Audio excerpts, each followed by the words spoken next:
আপনার একটি ভাষণ সমালোচিত হচ্ছে 52 বছর আওয়ামী লীগের সাথে ছিলেন, সে বিষয়ে যদি একটু ব্যাখ্যা দিতেন। আমাকে বিভিন্ন ধর্মীয় অনুষ্ঠানে যে ভাষণ দিতে হয়েছে, বিভিন্ন সময় বক্তৃতা করতে হয়েছে, বিভিন্ন সময়ে রাজনৈতিক প্রেক্ষাপটে আমাকে বিভিন্ন কথা এক এক সময় বলতে হয়েছে, এবং সেটা আমি কখনোই কোনো মিথ্যাচার করিনি, সত্য কথাই আমরা বলেছি। সময়ের পরিবেশ পরিস্থিতিতে আজকে বিএনপি আমাকে মনোনয়ন দিয়েছে, সব কিছু যাচাই বাছাই করে আমাকে যোগ্য মনে করেছে, তাই দিয়েছে। আমি তাদের সেই মনোনয়নকে যথাযথ মর্যাদা দিয়ে পালন করার চেষ্টা করব। আমি বিএনপিতে যোগদান করি, এই যোগদান করার ফলেই আজকে বিএনপি থেকে এতগুলো পরাজয় এবং বিএনপি সরকার গঠিত হয়েছে। তখন কি আবার আমলিগ থেকে মনে কিনবেন কি?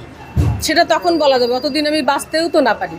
আজকে সনাতনীদের পক্ষ থেকে, বিশেষ করে আমার মতো সম্প্রদায়, বিএনপিকে লক্ষ লক্ষ ভোট দিয়ে জিতিয়েছে। এটা তাদের একটা বড় ত্যাগ। এই ত্যাগের জন্য আর আমরা মাঠে নেমে যেভাবে কাজ করেছি, যার জন্য আজকে তারা আমাকে মনোনয়ন দিয়েছে, আমি সকলকে ধন্যবাদ জানাই, কৃতজ্ঞতা জানাই। জমা দিচ্ছেন নির্বাচন কমিশনে, সরাসরি দেখানোর চেষ্টা করছি। নির্বাচন কমিশনে মনোনয়নপত্র জমা দিলেন